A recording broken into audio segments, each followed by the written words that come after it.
Hello दोस्तों, veterans नमस्कार। मैं दीवान सिंह।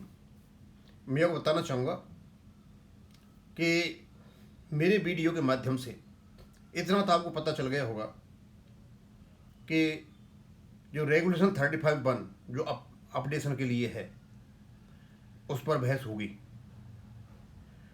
और रेगुलेशन 35(1) की जो अपेंडिक्स है 1, उसका सीरियल नंबर 2 है। उसमें बहुत ज़्यादा जोर इसलिए दे रहा हूँ मैं क्योंकि एडवोकेट मेहता जी ने इसे अपडेशन बताया एक खास समय का, जबकि अपडेशन संबंधित नहीं है। ये केवल और केवल जो पहली बार जाने वाला जो व्यक्ति है उसकी पेंशन को कैलकुलेट करने का तरीका है। उसी के बारे में हम थोड़ा सा आपको पढ़ के बताएंगे और बताएंगे। और छोटे छोटे वीडियो हम बनाएंगे जिससे पता चले कि 11 तारीख तक कि लोग सो नहीं जाएं। The respondents contention that the serial number 2 appendix 1 is itself the provision for pension updation is legally incorrect. Respondent के वकील के द्वारा यह कहना कि अपेंडिक्स का सीरियल नंबर 2 जो है वो अपडेशन के लिए है, ये लीगली इनकरेक्ट है। अब तो आप मेरे ख्याल में समझ गए होंगे, वो अपडेशन के लिए नहीं है। अपडेशन अलग है और कंप्यूटेशन ऑफ एवरेज एलिमेंट्स अलग है, दोनों चीज़ें अलग है। अब इसके कुछ पॉइंट दे रखे हैं हमने यहाँ पे, एक एक करके बताऊंगा। The statutory right to pension updation flows from regulation 35(1) not from appendix 1। Updation का राइट 35(1) से आता है, अपेंडिक्स से नहीं।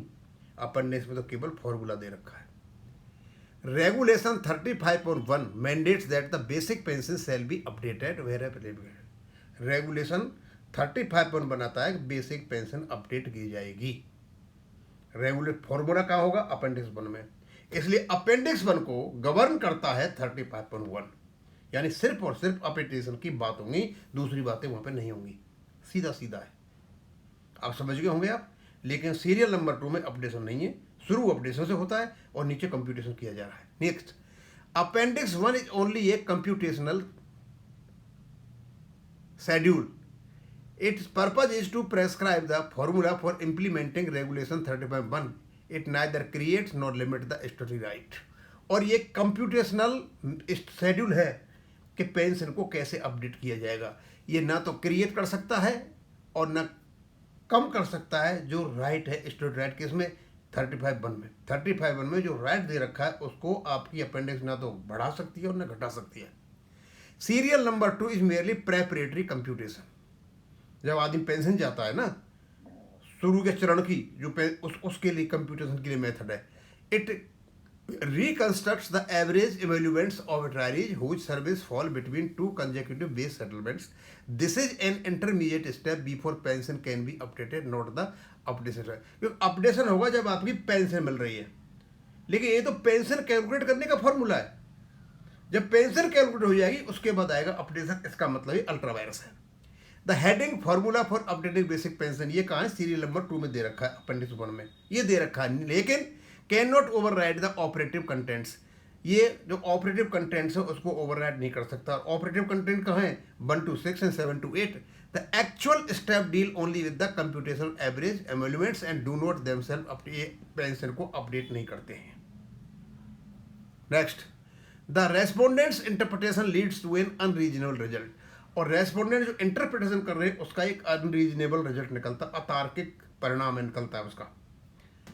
Treating serial number 2 as the sole updation formula would leave many categories of pensioners without any mechanism for updation, thereby frustrating the object. और यदि इसको लागू कर दिया जाए तो इसलिए तो अप्लाई केवल और केवल 10 महीने वालों पर होगा, तो बाकी लोगों को क्या होगा? बाकी लोग तो बिना ही अपडेशन के रह जाएंगे। इसका मतलब अपडेशन का फॉर्मूला है ही नहीं, जबरदस्ती घुसाया गया है।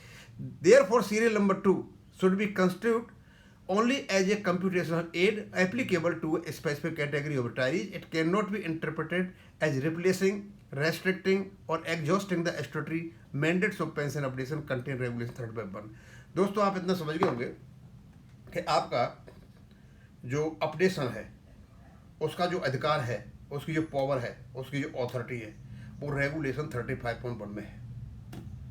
35(2) में भी नहीं है, 35(3) में भी नहीं है, 38 में भी नहीं है, 37, 36 किसी में भी नहीं है, केवल 35(1) में है। Basic pension and additional pension where applicable shall be updated, यहाँ पर है। और इसके साथ एक मैकेनिज्म बताई इन्होंने, ऑपरेटिव मैकेनिज्म, वो अपेंडिक्स 1 में होगी, यानी अपेंडिक्स 1 को कंट्रोल करेगा रेगुलेशन 35(1). रेगुलेशन 35(1) सिर्फ ये कहता है कि अपडेशन की बात करता है, शैल बी अपडेटेड। तो अपेंडिक्स 1 को जो कंट्रोल कर रहा है, अपेंडिक्स 1 में वही चीज आनी चाहिए 35(1) में है, वो नहीं आनी चाहिए जो 35(2) में दे रखी है और 38 में दे रखी है। यदि वो चीजें वहां से आती हैं तो इसका मतलब 35(1) जो अपेंडिक्स है, वो रेगुलेशन है, उससे बियॉन्ड है, यानी वो अल्ट्रा वायरस है। ये सारी चीज़ जो मैंने आपको बताई।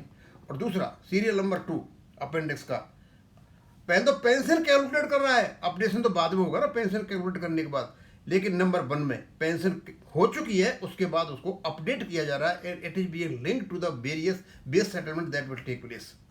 लेकिन सीरियल नंबर 2 केवल और केवल खास के लोगों के लिए, ये पर्टिकुलर पीरियड के लिए काम कर रहा है, दूसरों को छोड़ देता है और उनकी बात करता है। वो कंप्यूटेशन कर रहा है किसका, पेंशन का। पेंशन को अपडेट नहीं कर रहा है, पेंशन का कंप्यूटेशन कर रहा है, पेंशन को रिफिक्स कर रहा है। मुझे ऐसा लगता है आप शायद इन सारी चीज़ों को अच्छी तरह समझ गए होंगे, और हम इसको रिपीट करके डालते रहेंगे, जिससे हमारे जो एडवोकेट्स हैं इन चीज़ों को अच्छी तरह से माननीय सुप्रीम कोर्ट के सामने रख सकें। और मैं यहीं खत्म करूँगा। थैंक यू, धन्यवाद।